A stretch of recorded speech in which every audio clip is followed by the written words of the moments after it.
So the official beginning of winter is December 21st. So I thought it would be a good time to talk about 5 simple swaps you could make to your current skincare routine to winterize it for the season. Hi everyone, welcome back. It's Melissa. So for those of you who don't know me or don't know me that well, I am 60 years old and I have had no cosmetic procedures. And I decided to do this video barefaced so you can see this is my real skin.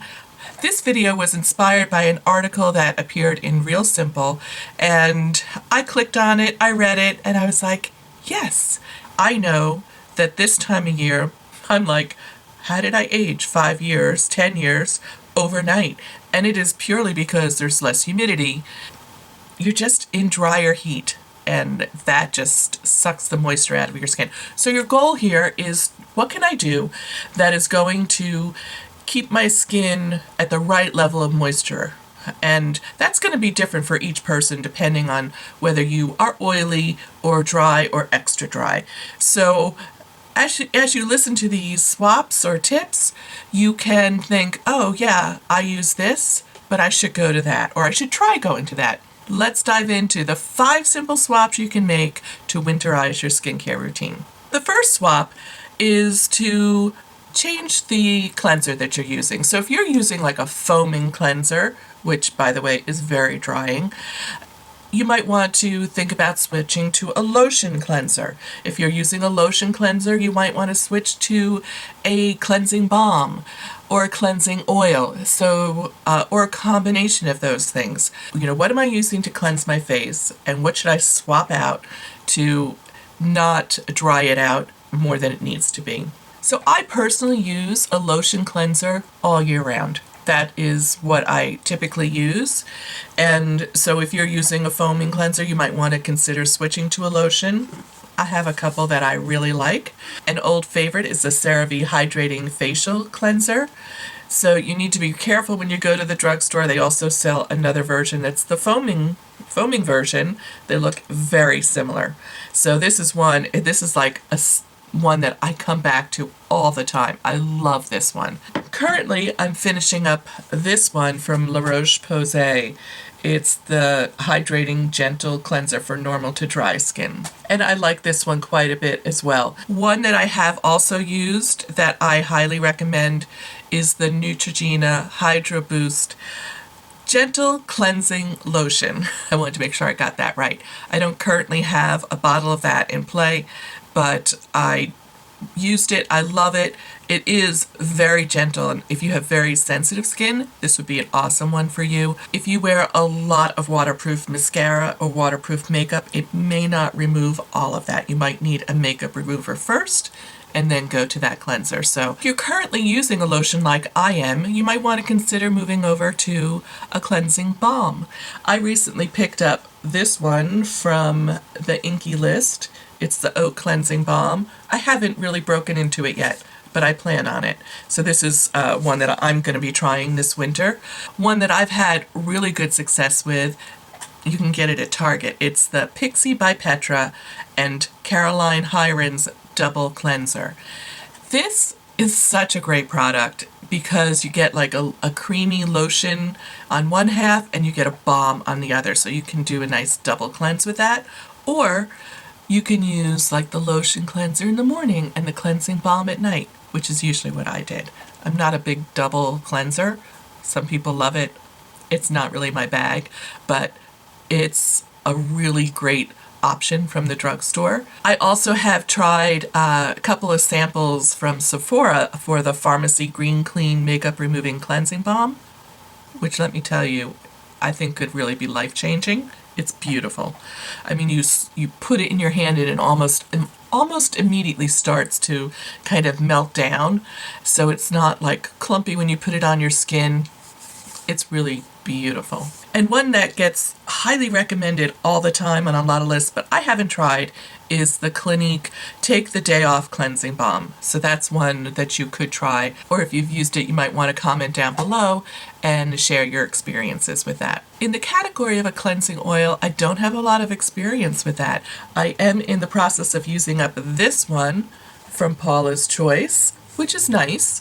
It's the Paula's Choice Perfect Cleansing Oil. I just don't have a lot of exposure to that. So again, I'm going to ask you all to share your thoughts and experiences if you have a cleansing oil that really worked well for you. Swap number 2 is to add a good exfoliator. Now, before I go any further with this one, I'm going to just stand on my soapbox for a minute. I do not believe in physical exfoliators, ones that have little beads or ground up nutshells or stuff like that where you're scrubbing your skin. It creates micro tears in your skin and will age you faster than the benefits. I always choose a chemical exfoliator, and it was interesting when I was doing this list and putting my notes together for this video, I realized this is something that has dropped off from my routine and something that I am definitely going to add back in, because I was under the misconception that the tretinoin that I use in my Curology cream is an exfoliator, and it's not. Retinol, tretinoin, they are not exfoliators. So if you're using those products and you think, oh, I'm getting enough exfoliation, you should think about adding an exfoliator to your routine. The goal here is to do it once or twice a week. You're going to have to test, your skincare routine and see which works best for you. I would start with 1 time a week and maybe work up to 2 or 3 times a week, just keeping a close eye on your skin and seeing if you feel like it's too much. If you're not familiar with a chemical exfoliator, it's not harsh on the skin. It doesn't burn. It just gently helps remove that dead layer of skin from your face, and by doing that, it helps your moisturizer absorb better into your skin. It is kind of a 2-step process. So you're going to want to look for some key ingredients in your exfoliant. You're going to want look for glycolic acid, lactic acid, salicylic acid, or you might want to look for something that says a BHA or an AHA. So those are kind of the buzzwords around exfoliators. The one I'm most familiar with is from Paula's Choice, and it is called the Paula's Choice Skin Perfecting 2% BHA Liquid Exfoliant. And I liked the liquid. I used this for many years. I liked the liquid because it was very light on the skin. If you go to her website, she has many different exfoliators, and you can pick the one that you think suits your skin type the best. But that's the one that I like the best. There are a couple that I researched that I think might be good ones to try if you're just like, where do I start? Mad Hippie Exfoliating Serum is one, and it's very affordable. You can get that from Ulta, I believe. Ulta. First Aid Beauty has their Fab Skin Resurfacing Liquid AHA 10% exfoliant, which First Aid Beauty makes some really great skincare, so I would highly recommend checking that out. Or if you want to go a little more bougie, Kate Somerville has a good one as well, the Exfoliate Intensive Pore Exfoliating Treatment. So those are a couple I don't have a lot of personal experience with, but that have good reviews and a good reputation. Swap number 3 is to switch from a moisture lotion to a moisturizing cream. So for me, most of the year, the lotion that's in my Curology is plenty of moisturization for me. Come the fall, I generally start layering on a moisturizer on top of that.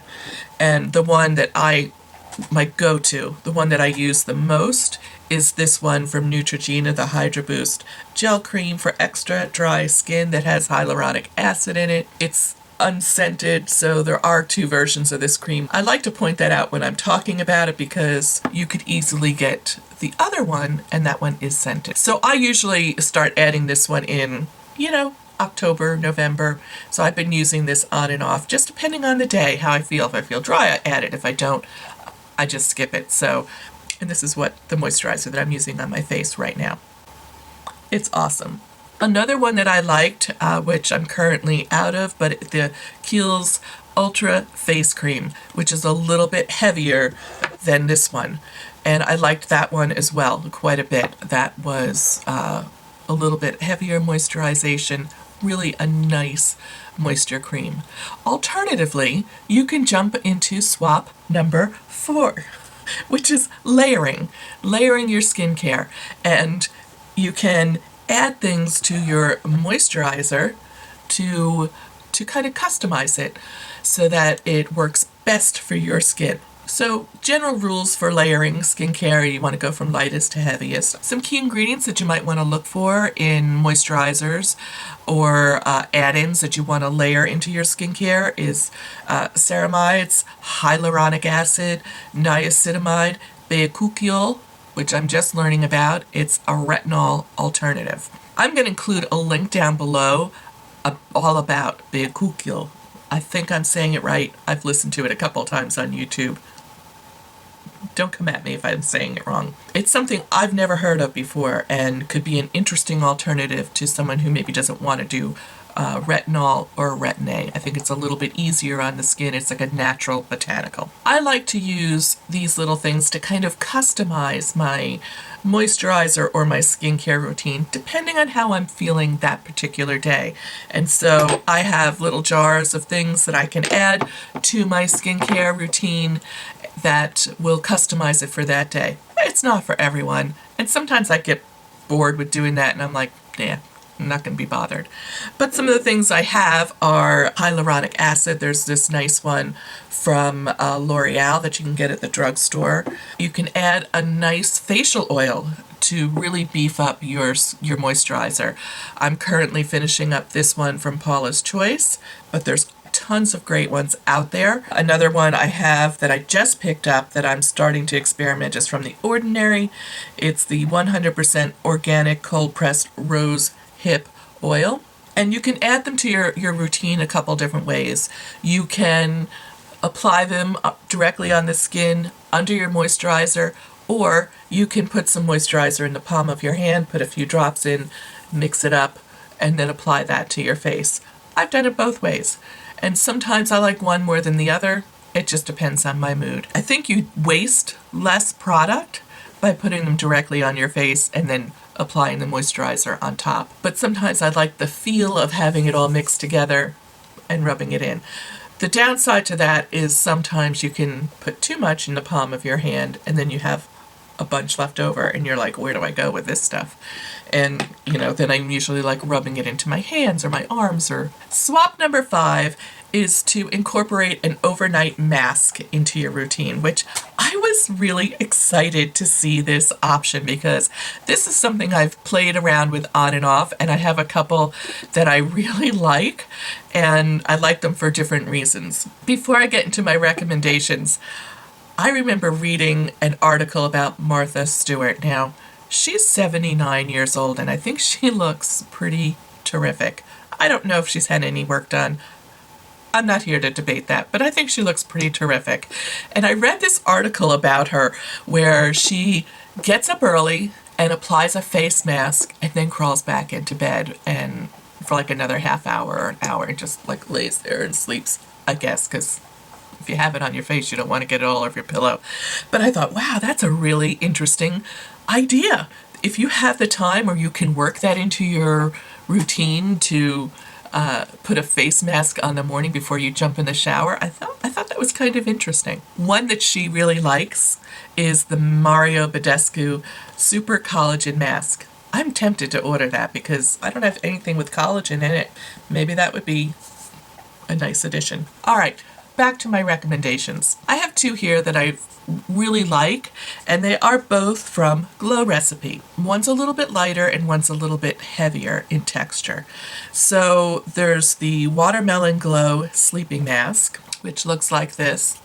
It really smells beautiful. It smells like watermelon, as the label says.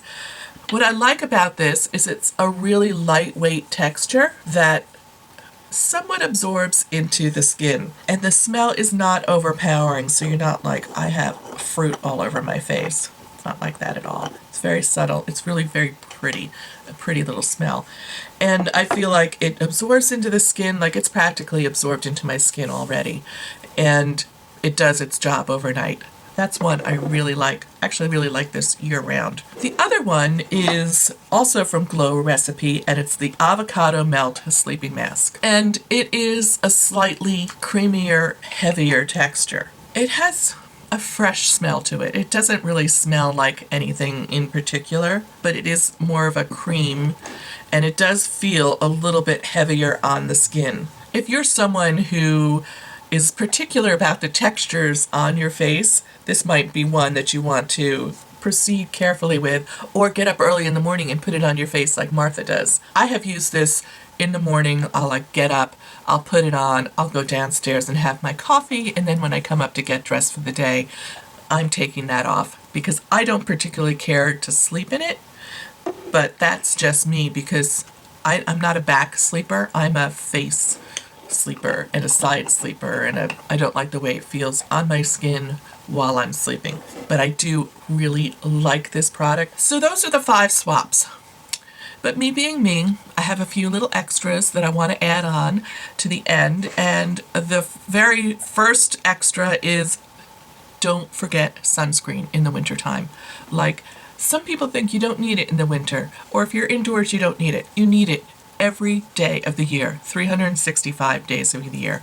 So, my go-to is this Oil of Olay Complete. I am testing out the Aveeno Ultra Calming Daily Moisturizer. It feels light going on the skin, but I feel like it leaves me maybe a little bit oily towards the middle of the afternoon.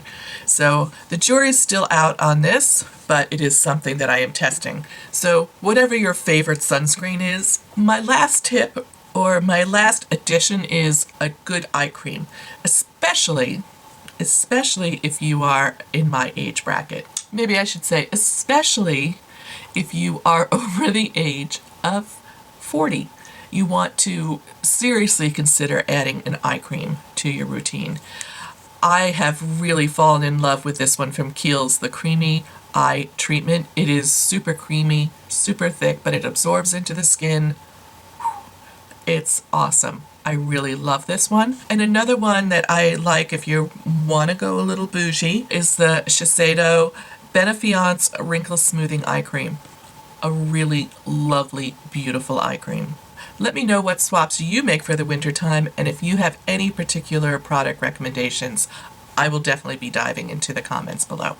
I post videos every Saturday morning, and I'll leave a link to last week's video right up here, and I will let the YouTube algorithm choose one for you that you might find interesting right over here. Thank you so much, and I look forward to seeing you real soon. Bye.